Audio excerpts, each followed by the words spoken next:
est parti, il a vu le papa de David. Oh non, je viens de la part du Seigneur. Il n'y a pas quelqu'un ici, non, Dieu m'envoie. Il y a son serviteur aussi désormais qui va travailler pour lui, que je cherche à joindre.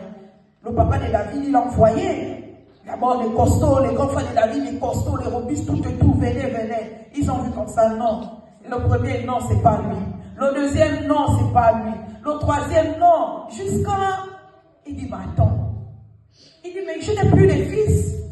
Vous n'avez plus de fils, même pas, il n'y a plus. Il dit, non. Après, il s'est souvenu, ah tiens, j'ai encore un fils. Celui-là qui s'occupe des brebis. Qui est là-bas, celui le berger qui s'occupe des brebis. Vous voyez, même son papa l'avait même oublié. Le papa de David avait oublié son enfant. Maman Claire, tu peux oublier tes enfants.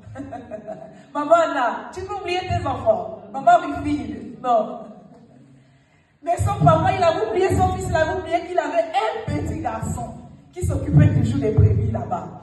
Il a dit, si, j'en ai encore un, j'ai encore un fils.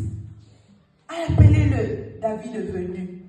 D'abord, les premières fois quand on a mené, il présentait les grands frères de David et costauds. Il dit non, je ne prends pas garde à l'apparence, c'est pas ça. Il dit amenez-le. Quand David vient comme ça, si tout sale, tu sais qu'avec les brebis, tu es sale, parce qu'ils vont t'entraîner par-ci, tu vas tomber. Il avait peut-être l'herbe sur les cheveux, au corps, il sentait peut-être pas bon. On l'a mené, il est venu là tout flou comme ça. Vraiment, sans rien, sans élégance, il est rentré. Oui, papa. Oui, il est venu, il a dit, quand il est rentré, il a dit, oui, voici, c'est lui, voici l'homme, c'est dans mon cœur. C'est lui que je veux. Il dit, ah ouais, lui. Mais le papa, c'est sûr que le papa était même étonné, il dit, ah. Il a laissé les costauds mecs là pour prendre le petit, le fréquet là. Je vais faire quoi avec lui? Il a dit, c'est lui. Mets-toi à genoux. Il s'est mis à genoux. Il a commencé à prier, il a le point d'huile. Et c'est comme ça que l'onction de Dieu est descendue sur David. David a commencé à se battre avec les lions, il l'a déchiré. Qu'est-ce que David n'a pas pu faire? Et David est venu, il a dit, il est serein, il croit en son Dieu, parce que son Dieu est avec lui. Parce que Dieu, quand il appelle, il équipe. Il ne peut pas t'appeler délivré entre les mains de tes ennemis. Cela, c'est impossible. Amen. Quand il t'appelle, il t'a déjà équipé. Que ce soit spirituellement, physiquement, il t'a déjà équipé. Amen. Parce qu'il sait que là, je dois avoir quelque chose là. Dieu, c'est le Dieu de l'intérêt. Hein?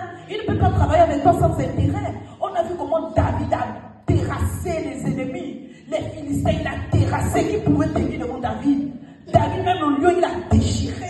Le lion, David.